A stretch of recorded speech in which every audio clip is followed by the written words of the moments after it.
Namun kini, di balik pemandangan yang terlihat megah itu, muncul sebuah kenyataan pahit yang tak pernah terbayangkan sebelumnya. Antrean panjang mulai terlihat di depan toko grosir. Ratusan orang rela berdiri berjam-jam hanya demi mendapatkan beras. Kaget gue sekarang 1 ringgit udah tembus 4.000 rupiah anjir. Gak kerasa ya, perasaan kemarin baru 3.000-an dah. Simpelnya ya, orang Malaysia kalau datang ke kita, beli barang kita itu jadi lebih murah. Tak ada habis-habisnya membuat cerita bohong Malaysia krisis beras. Justru ini akan menambah masyarakat kita wawasannya kurang luas. Karena di Asia Tenggara saat ini justru negara tetangga kita ekonominya yang paling maju ke hadapan. Yang dimana dari ringgit Malaysianya juga naik, kemudian berbagai investor asing juga lebih percaya kepada Malaysia dan mereka mendirikan perusahaan di Malaysia. Dan tentunya investor asing datang ke Malaysia itu juga merupakan salah satu hal yang sangat menguntungkan bagi negara tetangga kita yaitu Malaysia. Kok tidak ada habis-habisnya segelintir atau oknum YouTuber Indonesia yang suka membuat cerita bohong dengan berisikan narasi seolah-olah di Malaysia warganya krisis beras, orang beli beras beratur panjang. Stop membodohi masyarakat kita sendiri, yang dimana jelas-jelas berita ini hoax, tidak sesuai fakta. Padahal di Malaysia harga beras justru lebih murah daripada di Indonesia. Harga beras di Malaysia 3,5 ringgit itu sudah dapat beras yang sangat bagus. Sedangkan di Indonesia harga berasnya pun sama seperti harga beras di Malaysia. Sedangkan upah kerjanya juga lebih tinggi di Malaysia. Bahkan Dewan Perwakilan Rakyat Indonesia kaget terkejut ketika ringgit Malaysia tiba-tiba jadi naik, jadi melejit. Kok bisa-bisanya segelintir atau oknum YouTuber Indonesia suka sekali membuat berita bohong tentang Malaysia.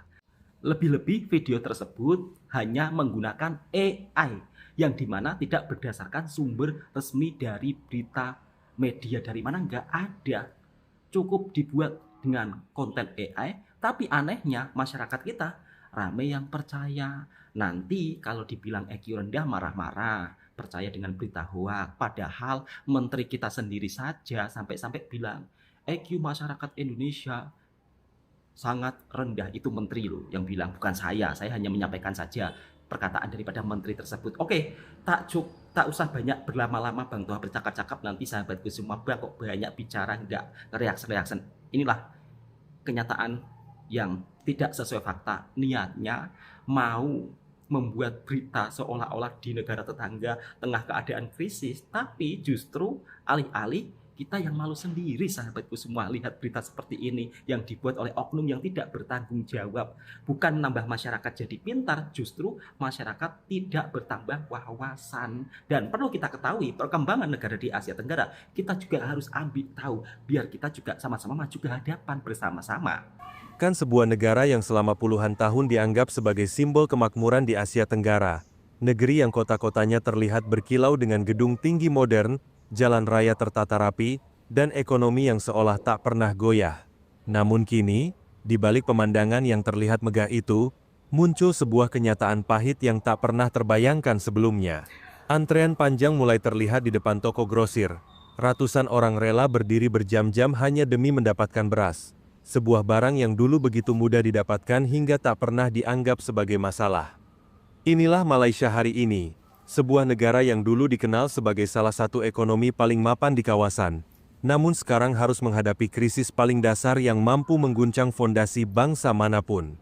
Rak-rak pasar kosong, harga beras naik hingga 2 kali lipat dalam waktu singkat, dan suasana ketakutan perlahan menjalar ke setiap rumah masyarakatnya. Di media sosial, warganya meluapkan kemarahan dan rasa putus asa, sementara televisi menampilkan wajah-wajah yang cemas, bingung, dan khawatir tentang masa depan dapur mereka. Yang membuat situasi ini semakin mengejutkan adalah kenyataan bahwa krisis yang melanda Malaysia bukan disebabkan perang, bukan pula wabah atau gejolak politik, melainkan sesuatu yang jauh lebih sederhana, kegagalan sistem pangan yang selama ini dianggap aman. Malaysia terlalu lama bergantung pada impor beras dari Thailand dan Vietnam, yakin bahwa stabilitas ekonomi mampu menjamin pasokan makanan mereka. Namun dunia berubah. Dan ketika para pemasok utama mulai menutup keran ekspornya akibat cuaca ekstrim, Malaysia kehilangan akses terhadap kebutuhan paling mendasar rakyatnya. Krisis ini sesungguhnya bukan muncul dalam semalam, karena ia lahir dari kebijakan panjang yang cenderung mengabaikan sektor pertanian. Malaysia krisis beras. Harganya naik 2 kali lipat. Ya Allah ya Robbi. Stoplah untuk fitnah negara tetangga kita ini. Padahal Malaysia merupakan salah satu negara serumpun yang dimana orang Indonesia pun juga banyak yang bekerja di sana. Jadi yang membuat berita seperti ini tolong stop buat berita fitnah, berita hoak, berita bohong. Jelas-jelas ini bukan berita betulan ya. Ini hanya berita bohong, berita hoak. Justru kita ditertawakan negara tetangga. Bukan hanya daripada Malaysia, mungkin daripada Singapura, daripada Thailand. Kok gemar sekali sih orang Indonesia buat berita bohong, menyibuk terus bab soal tentang negara tetangga. Kalau menyibuknya hal positif, kita nggak masalah kan? Biar kita jadikan contoh, kita jadikan pelajaran, biar maju ke hadapan bersama-sama. Ini membuat berita bohong, seolah-olah di Malaysia krisis pangan, seolah-olah di Malaysia tidak ada beras. Tapi videonya yang lebih gelak lagi. Kenapa videonya menampilkan video-video orang Indonesia yang tengah beratur beras? Ini kan lucu. Niatnya ingin membuat berita Malaysia keadaan tidak baik-baik saja, tapi yang ditampilkan justru orang Indonesia yang membeli beras beratur panjang. Di Malaysia harga beras tidak naik 2 kali lipat ya. Jadi untuk sahabat-sahabatku semua yang ada di Indonesia yang menonton video-video hoax seperti ini yang menggunakan AI, jangan percaya ini berita bohong. Sedangkan negara tetangga kita justru sekarang ekonominya maju ke hadapan. Bahkan orang Indonesia saja kaget. Kenapa Mas kok kaget? Kaget ringgit Malaysia itu naik. Kemudian DPR, Dewan Perwakilan Rakyat Indonesia juga terkejut. Kok bisa-bisanya ringgit Malaysia naik, tapi kenapa rupiah kian melemah? Bahkan sampai-sampai ada statement menteri yang mengatakan IQ orang Indonesia itu kalah dengan orang Malaysia.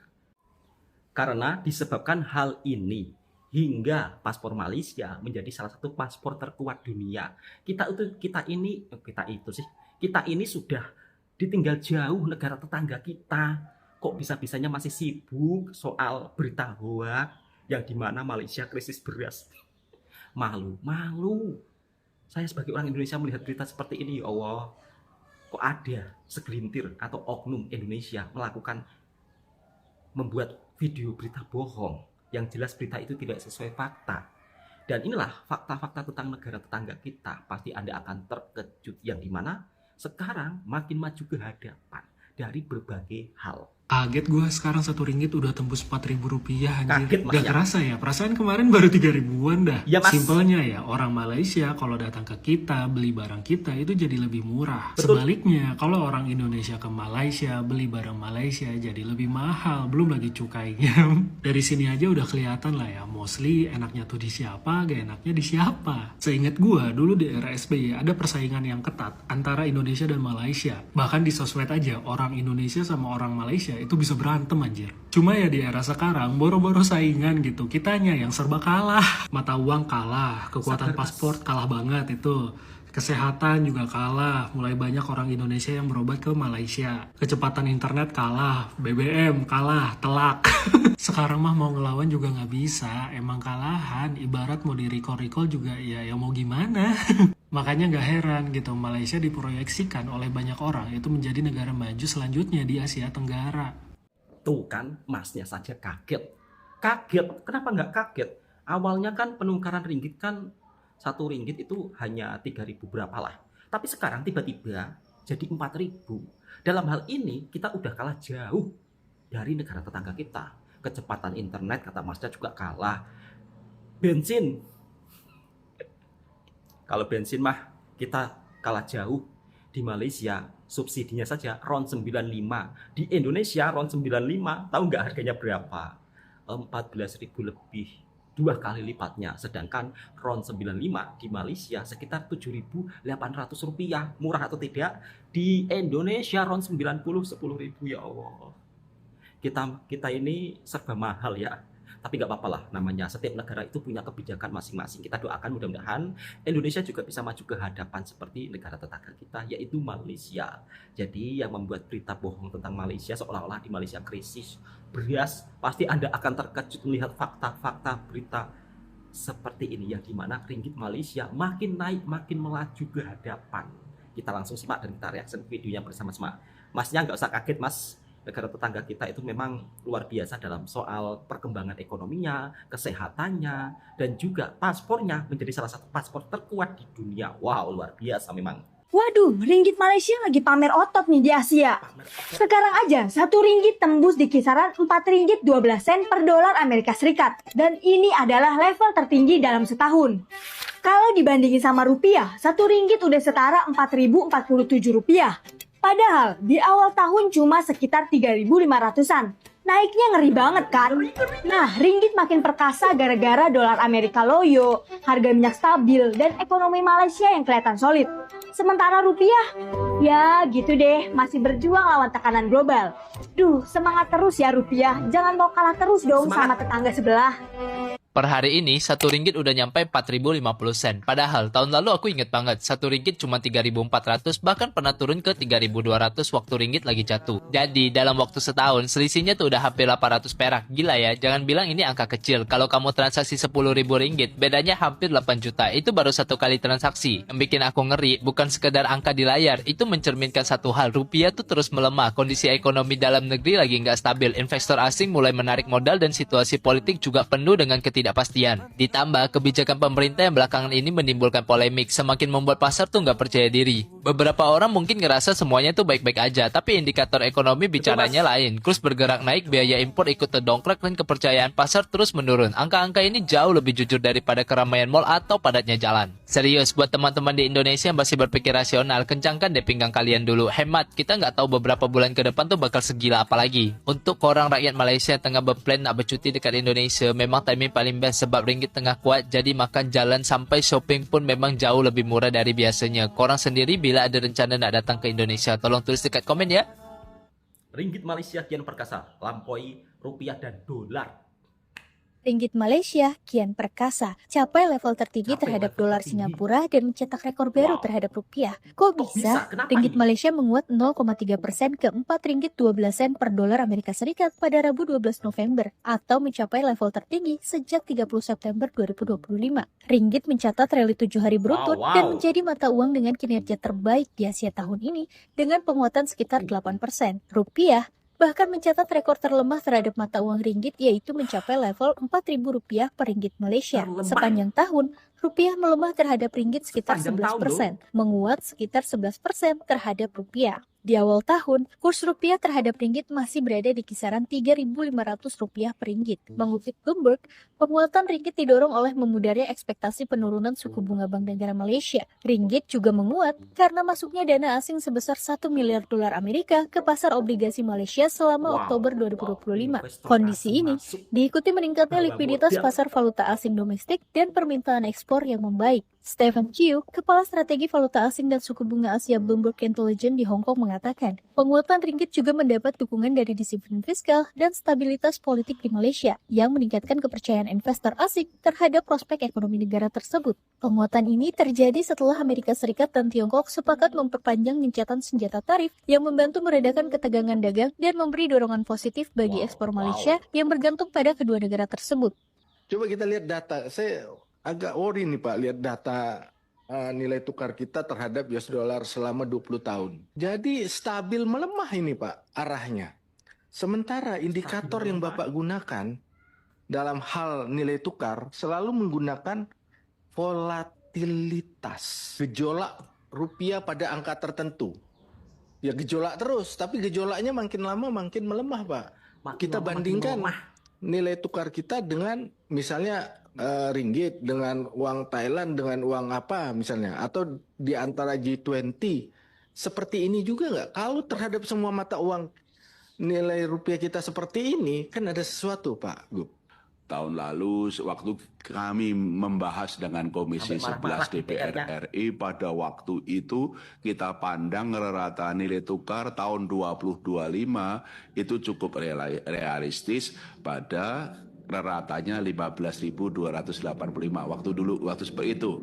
Pada waktu kita juga tidak tahu 2 April ada kebijakan tarif yang sangat tinggi, sehingga kemudian rupiah bahkan di offshore sudah 17.000, sehingga kami harus melakukan intervensi yang dalam jumlah yang besar, terutama di offshore non-delivery forward maupun domestik. Apa sejarah Malaysia ringgit? Tahu nggak sih, ringgit Malaysia punya arti dan sejarah yang unik loh. Ringgit Malaysia atau MYR adalah mata uang resmi Malaysia. Nama ringgit berarti bergerigi, diambil dari bentuk koin perak zaman dulu. Desain uang kertas MYR sekarang menampilkan Tuanku Abdul Rahman, Raja pertama Malaysia, dan di belakangnya ada gambar budaya dan alam khas seperti budaya, penyu, dan bulan. Malaysia juga punya uang edisi khusus seperti RM60 dan RM600 buat merayakan 60 tahun kemerdekaan Malaysia. Jumlahnya terbatas banget dan jadi incaran kolektor. Jadi, lain kali kamu pegang ringgit, inget ya, itu bukan cuma uang, tapi juga bagian dari sejarah Malaysia. Kenapa mata uang ringgit begitu naik drastis? Ketika ringgit ditukar ke rupiah, 1 ringgit menjadi 4.000. Padahal dulu atau sebelumnya 1 ringgit itu jika ditukar ke rupiah masih 2.500-an atau 3.000-an rupiah macam itu. Ringgit Malaysia terlihat tinggi terhadap rupiah Indonesia, terutama karena adanya perbedaan dalam sistem dan kekuatan ekonomi kedua negara, bukan karena kenaikan yang tiba-tiba dan drastis. Secara historis, ringgit Malaysia memang selalu memiliki nilai tukar yang lebih tinggi dibandingkan rupiah. Secara umum, mata uang ringgit Malaysia memiliki nilai nominal yang lebih kuat dibandingkan rupiah. Artinya daya beli 1 ringgit di pasar internasional lebih besar daripada 1 rupiah. Meskipun keduanya adalah mata uang negara berkembang, Malaysia dan Indonesia memiliki perbedaan dalam struktur perekonomian, kebijakan moneter, dan tingkat inflasi yang mempengaruhi perbandingan nilai tukar mata uang keduanya. Dari tahun ke tahun, kekuatan uang Malaysia makin naik. Ringgit Malaysia sekarang kalau misal kata punya RM1 ringgit ditukar ke rupiah bisa mencapai 4.000 lebih. Ini akhir tahun bisa-bisa jadi 5.000 nih. Dan tentunya ini juga merupakan kabar yang kurang baik bagi untuk Indonesia. Kok bagi untuk Indonesia sih? Tentunya ini kabar kurang baik bagi Indonesia, yang dimana mata uangnya kian melemah. Tapi untuk sahabat-sahabat daripada Malaysia, jika melancong ke Indonesia, inilah waktunya yang tepat. Yang dimana jika ditukar uang ringgit ke rupiah, maka Anda akan mendapat nilai yang cukup lumayan banyak. Bisa jalan-jalan, bisa berbelanja lebih murah. Tapi berbalik lagi, kalau orang Indonesia datang melancong ke Malaysia, yang dimana uang rupiah kita jika ditukar ringgit akan mendapat sedikit, hingga Bapak DPR saja sampai kaget, sampai heran. Kenapa sih rupiah kita makin lemah, bahkan kalah jauh dengan ringgit Malaysia. Di sisi lain, kita sebagai masyarakat Indonesia juga harus melihat kondisi berita terkini, berita terbaru, yang dimana negara Asia Tenggara sekarang makin maju ke hadapan. Kenapa mata uang kita Indonesia bukannya dari tahun ke tahun makin kuat, justru makin melemah. Bahkan kita dari setahun ini bukan naik ya, justru melemah terus. Ya, harapan saya mudah-mudahan Indonesia juga segera melakukan perbaikan, yang dimana meningkatkan kepercayaan investor asing, kemudian juga memberikan kemudahan para investor asing untuk masuk ke Indonesia, supaya Indonesia juga bisa seperti negara tetangga lainnya. Oke sahabat-sahabatku semua, kita langsung simak video berikutnya, yang dimana ternyata kok bisa-bisanya ya ada menteri berstatement IQ orang Indonesia ternyata kalah dengan orang Malaysia. Inilah penyebabnya. Ini kata Pak Menteri loh. Saya cuma menyampaikan beritanya saja. Jangan hujat saya. Nanti ada yang hujat saya pula, marah-marah ke saya. Kamu bilang IQ orang Indonesia rendah. Ini statement Pak Menteri, bukan saya. Saya hanya membacakan berita saja. Kita simak dan kita reaction videonya bersama-sama. Menko Julhas, IQ warga Indonesia itu tertinggal dari Malaysia dan Thailand. Makanya pemerintah beri MBG. Mantap. Maaf nih Pak Jul, tapi ya kalau boleh kasih masukan, kalau segitu mantapnya MBG itu bisa kali itu buat konsumsi anggota dewan ya kan, kementerian juga tuh Saat ada rapat atau kegiatan apapun yang membutuhkan konsumsi, ganti aja kali konsumsinya pakai MBG itu, kan lumayan. Selain bisa lebih meningkatkan IQ, dapat juga faedah lain kayak efisiensi anggaran, ya kan? Dari yang sekali show per kepala itu ratusan ribu budgetnya tadinya, jadi cuman 10-20 ribu aja udah bisa meninggikan IQ. Takutnya udah tinggi-tinggi IQ rakyat nanti, banting pula sama anggota dewannya, orang-orang kementeriannya. Ya kalau nggak percaya Bapak cek aja reels awak yang beberapa postingan sebelum ini yang menjawab apa yang disampaikan Ketua Komisi 11 DPR RI yang terhormat itu. Menko Julhas mengatakan IQ warga Indonesia kalah dengan Malaysia dan Thailand. Makanya pemerintah beri makan bergizi gratis. Gimana Mas? Waduh. Bapak Menko, Pak, makan bergizi gratis itu bukan salah satu faktor dan faktor utama yang menyebabkan IQ orang Indonesia naik, Pak. Orang makan bergizi gratis cuma sehari satu, seminggu paling 6 kali. Masa langsung tinggi? Enggak, Pak. Banyak faktor yang mempengaruhi tinggi rendahnya IQ, Pak. Ya, ada faktor sosial, faktor ekonomi, pendidikan, terus kesehatan. Nah, Indonesia rata-rata tidak tercukupi semua faktor-faktor itu, Pak. Pertama, banyak stunting, kurang gizi. Itu terjadi karena apa? Karena faktor ekonomi, Pak. Ekonomi tidak merata, banyak masyarakat miskin, susah cari pekerjaan, akhirnya apa? Tidak mampu memberikan gizi, memberikan makanan yang layak untuk anak-anaknya. Terus faktor sosial, Pak. Ya, sosialnya di Indonesia ya seperti ini, Pak. Jarang orang yang berkembang, apalagi di pedesaan, bisa makan, sudah syukur, Pak. Ya, jadi kurang itu, Pak. Terus itu, Pak, lagi pendidikan, Pak. Pendidikan yang tidak merata, Pak. Pemerintah hanya fokus memberikan pendidikan kepada perkotaan, sementara pedesaan aksesnya kurang. Apalagi kabupaten-kabupaten itu ya, kampus-kampusnya kecil-kecil, ya kan. Terus kesehatan juga, Pak. Ya, pelayanan kesehatan di Indonesia masih mahal, Pak. Sulit diakses untuk orang miskin, Pak. Begitu. Sebenarnya kalau mau menyelesaikan persoalan IQ, yang harus diselesaikan pertama adalah tingkat ekonomi masyarakat. Kenapa? Gini, Pak. Orang kenapa banyak yang tidak pinter? Karena tingkat stres yang tinggi, Pak. Orang miskin cenderung tidak fokus belajar. Karena apa? Karena melihat orang tuanya sibuk mencari uang, orang tuanya mengeluh tiap hari tentang uang, sulit, harus hutang sana sini. Akhirnya apa? Mereka stres, Pak. Fokusnya kurang. Mau belajar nggak mampu. Mau meneruskan ke SMP, SMA, kuliah, udah nggak bisa, Pak. Yang harus diselesaikan pertama adalah soal lapangan pekerjaan, Pak. Ketika lapangan pekerjaan itu sudah ada, penghasilan masyarakat naik, otomatis dia bisa memberikan anaknya makanan yang cukup, gizi yang cukup, pendidikan yang bagus, yang layak, kesehatan yang baik. Seperti itu, Pak. MBG, halah. MBG, Pak. Aduh, terserah. Menteri Zulhas, IQ warga Indonesia itu tertinggal dari Malaysia dan Thailand. Makanya pemerintah memberi MBG. Waduh. IQ rendah. Ini bukan soal penyebabnya adalah kurang MBG.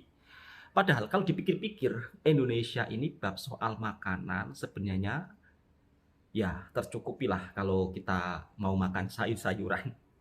Sebab harga sayur di Indonesia ini kan terlalu murah. Tapi sebenarnya faktornya bukan seperti itu saja, Pak. Bukan faktor makanan saja. Ekonomi di negara kita itu juga agak sulit. Terlebih-lebih orang yang tinggal di perkampungan, akses pendidikan yang kurang, kemudian dari segi kesehatan juga kurang diperhatikan. Di negara tetangga, ini pengalaman saya. Dan saya menyaksikannya sendiri, faktor kesehatan di negara tetangga. Dari hal-hal yang mendasar saja, kita ini tertinggal jauh loh. Hal-hal mendasar kita tertinggal jauh. Saya berikan contoh hal yang sepele saja, yang dimana pemerintah di negara tetangga itu benar-benar mengambil langkah serius, memperhatikan hal-hal mendasar ini. Contohnya, bab tentang kebersihan negara tetangga ini membuat langkah serius. Setiap kampung punya transportasi tempat sampah lori truk, ya kan? Warganya dikasih tempat-tempat sampah semuanya, kemudian nanti ada transportasi sampah yang mengambil. Jadi lingkungan kampungnya bersih. Kemudian bab soal tentang kesehatan. Menteri Kesehatan di Malaysia itu kalau dalam bahasa Indonesia sidak ya, atau keliling kampung. Jadi perumahan itu dicek ada nyamuknya atau tidak, ya kan? Kemudian ada jentik-jentik di sekeliling rumah atau tidak, dan itu nanti akan dikasih semprot ya kalau misal kata ada, kemudian dikasih obat-obat jentik juga untuk diletak di sekeliling rumah-rumah gitu. Itu perhatian sekali loh pemerintah yang ada di negara tetangga kita di Malaysia, sedangkan kita dari hal mendasar seperti itu saja kita belum bisa. Ya memang kalau di perkotaan ada, tapi kalau di pedesaan-pedesaan pedalaman itu nggak ada sama sekali. Kalaupun ada ya mungkin setahun sekali lah. Tapi kalau di sana beberapa bulan sekali pasti ada. Selalu dicek kesehatan warganya, dicek darahnya. Bahkan bukan hanya warga negaranya saja. Saya sebagai seorang pekerja asing itu juga diperhatikan kesehatan saya. Menteri Kesehatan itu datang ya kan ke tempat kerja, kemudian dicek kesehatannya sehat atau tidak. Di sekelilingnya itu ada area air bertakung atau tidak. Jadi sebegitu perhatiannya negara tetangga kita. Kok bisa-bisanya membuat statement seperti itu? Ya warga marah ya kan. Harusnya menteri memberikan solusi yang terbaik. Atau contohilah negara tetangga kita, Malaysia. Gak usah jauh-jauh ke Jepun, ke Korea, itu terlalu jauh. Contoh negara tetangga saja. Oke, cukup sekian. Mudah-mudahan video ini juga bisa memberikan informasi yang bermanfaat buat sahabatku semua. Assalamualaikum warahmatullahi wabarakatuh. Yang suka dengan videonya Bang Tua Reaction, silahkan tekan tombol merahnya, subscribe, like, komen, dan bagikan ke sahabat Anda semuanya.